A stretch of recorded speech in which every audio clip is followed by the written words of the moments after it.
This is number 45 from Chapter 6. A billiard ball moving at 5 meters per second strikes a stationary ball of the same mass. After the collision, the first ball moves at 4.33 meters per second at an angle of 30 degrees with respect to the original line of motion. A. Find the velocity, magnitude, and direction of the second ball after collision. B. Was the collision inelastic or elastic? So for part A, assume that the first ball is moving along the positive x direction.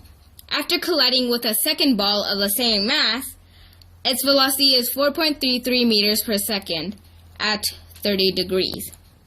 Applying the law of conservation of momentum in component form, we have mv1 initial plus 0 equals mv1 final cosine 30 degrees plus mv2 final cosine theta in the x component.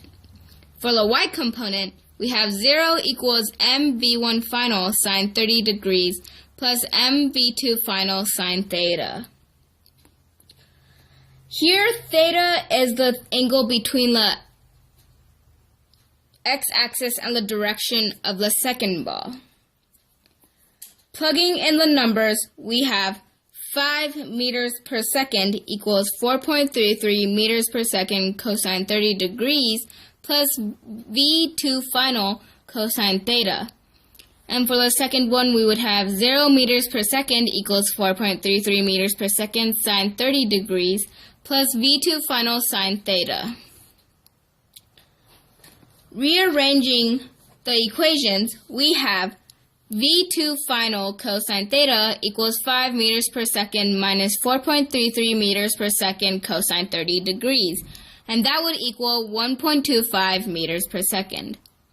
For the second one, you would have v2 final sine theta equals negative 4.33 meters per second sine 30 degrees, and that would be equal to negative 2.165 meters per second. Then you would divide this by this, and you would have v2 final sine theta over v2 final cosine theta equals negative 2.165 meters per second over 1.25 meters per second. And simplifying that, we would get tangent theta equals negative 1.732. And solving for theta, we would get theta equals negative 60 degrees. Then solving for v2 final, we would put absolute value of 2.165 meters per second over sine theta, then get this result and put it into a theta, and you'll have 2.165 meters per second over sine negative 60 degrees, and you will ultimately get 2.50 meters per second.